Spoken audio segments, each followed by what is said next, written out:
പ്ലീഡറെ ചൊല്ലി മുഖ്യമന്ത്രിയും കെഎസ്യുവും നേർക്കുനേർ.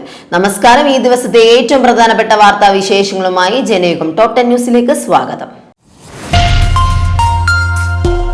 ഗവൺമെന്റ് പ്ലീഡർ നിയമനവുമായി ബന്ധപ്പെട്ട മുഖ്യമന്ത്രി വി ഡി സതീശനും കെഎസ്യുവും തമ്മിലുള്ള ഭിന്നത പുതിയ തലത്തിലേക്ക്. പ്ലീഡർ നിയമന വിവാദത്തിൽ അതൃപ്തി പരസ്യമാക്കിയ കെഎസ്യു സംസ്ഥാന പ്രസിഡന്റ് അലോഷ്യസ് സേവ്യറിന് കൂടിക്കാഴ്ചയ്ക്ക് വി ഡി സതീശൻ അനുമതി നിഷേധിച്ചിരുന്നു.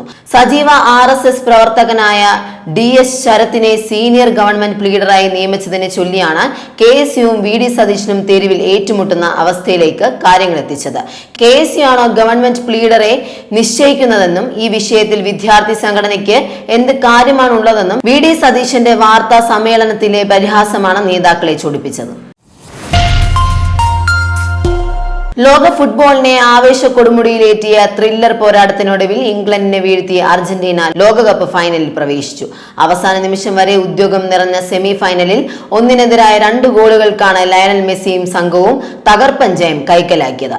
ജൂൺ 19 നടക്കുന്ന ഫൈനലിൽ കരുത്തരായ സ്പെയിനാണ് അർജന്റീനയുടെ എതിരാളികൾ. വൈദ്യുതി പ്രതിസന്ധിയിൽ സർക്കാരിനെതിരെ രൂക്ഷ വിമർശനവുമായി CPI സംസ്ഥാന സെക്രട്ടറി ബിനോയ് വിശ്വം. LDF ഭരിച്ച 10 കൊല്ലം പവർക്കെട്ടുണ്ടായിരുന്നില്ലെന്ന് അദ്ദേഹം മാധ്യമങ്ങളോട് പറഞ്ഞു. UDF ഭരണം തന്നെ പവർക്കെട്ടെന്നാണ് അർത്ഥം. LDF രാഷ്ട്രീയം വെളിച്ചം എന്നാണെങ്കിൽ UDF എന്നാൽ ഇരുട്ട് എന്നാണ് അർത്ഥമാക്കുന്നതെന്ന് ബിനോയ് വിശ്വം മാധ്യമങ്ങളോട് പറഞ്ഞു. ഷൊർണൂർ വാണിയംകുളത്ത് നിന്നും കാണാതായ കുടുംബത്തെ കർണാടകയിൽ നിന്നും കണ്ടെത്തി. ഇവർ മൈസൂരു ചാമരാജ് നഗറിൽ എത്തിയതിന്റെ CCTV ദൃശ്യങ്ങൾ അന്വേഷണ സംഘത്തിന് ലഭിച്ചിരുന്നു. കഴിഞ്ഞ 9-ാം തീയതി പുലർച്ചെ മുതലാണ് വാണിയംകുളം പുനയൂരിലെ ബാബു ഭാസ്കർ, ഭാര്യ രമാദേവി, മകൻ വിഷ്ണു എന്നിവരെ കാണാതായത്. തെരച്ചിലിനായി ബാബു ഭാസ്കറിന്റെ മൂത്ത മകൻ വൈശാഖും കർണാടകയിൽ എത്തിയിരുന്നു. വിവാഹശേഷം സ്ത്രീകൾ തന്റെ സ്വർണ്ണാഭരണങ്ങൾ ഭർത്താവിനെയോ ഭർതൃ വീട്ടുകാരെയോ ഏൽപ്പിക്കണമെന്ന് കരുതാനാകില്ലെന്ന് ഹൈക്കോടതി.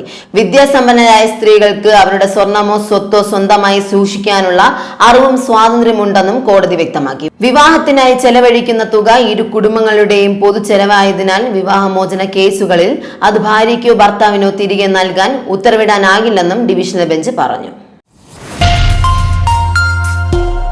കാസർഗോഡ് തീരത്ത് തലയില്ലാത്ത നിലയിൽ പുരുഷന്റെ മൃതദേഹം കണ്ടെത്തി. കടലിൽ ഒഴുകി നെല്ലിക്കുന്ന് തീരത്ത് കരയ്ക്കടിഞ്ഞ മൃതദേഹം മുൻപ് എവിടെയോ വെച്ച് പോസ്റ്റ്മോർട്ടം പൂർത്തിയാക്കിയതാണെന്ന് പോലീസ് സ്ഥിരീകരിച്ചു.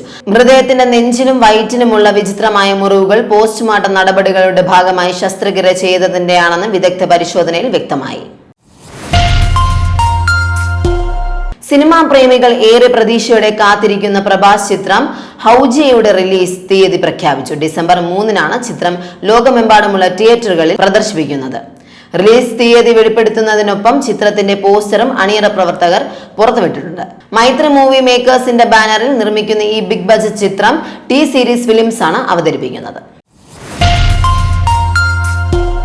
ഹോർമുസ് കടലിടുക്കിലെ കപ്പൽ ഗതാഗതത്തിന് ഭീഷണി ഉയർത്തുന്ന ഇറാൻ സൈനിക കേന്ദ്രങ്ങൾ ലക്ഷ്യമിട്ട് US മിലിറ്ററി വീണ്ടും ശക്തമായ വ്യോമാക്രമണം നടത്തി. അന്താരാഷ്ട്ര വ്യാപാര മേഖലയിൽ നിർണായകമായ ഹോർമുസ് കടലിടുക്കിലൂടെ കപ്പലുകളുടെ സ്വാതന്ത്ര്യമായ സഞ്ചാരത്തിന് തടസ്സം നിൽക്കുന്ന ഇറാന്റെ സൈനിക ശേഷി തകർക്കുകയെന്ന ലക്ഷ്യത്തോടെയാണ് ആക്രമണം നടത്തിയതെന്ന് US സെൻട്രൽ കമാൻഡ് അറിയിച്ചു. കൊച്ചിയിൽ അൽ റീം മന്തിക്കടയിൽ നിന്ന് ഭക്ഷണം കഴിച്ച 3 പേർക്ക് ഷിഗല്ല സ്ഥിരീകരിച്ചു. കഴിഞ്ഞ ദിവസം ഇവിടെ നിന്നും ഭക്ഷണം കഴിച്ചവർ ഭക്ഷ്യവിഷബാധയെ തുടർന്ന് ചികിത്സ തേടിയിരുന്നു. അൽ റീം റെസ്റ്റോറന്റിൽ നിന്ന് ഈ മാസം 10-ന് ഭക്ഷണം കഴിച്ചവർക്കാണ് ഭക്ഷ്യവിഷബാധ റിപ്പോർട്ട് ചെയ്തത്. കഴിഞ്ഞ ബുധനാഴ്ച മുതൽ ഇവിടെ നിന്ന് ഭക്ഷണം കഴിച്ച 10ഓളം പേരാണ് കടവന്ത്രയിലെ ഇന്ദിരാഗാന്ധി സഹകരണ ആശുപത്രിയിൽ ചികിത്സ തേടിയത്.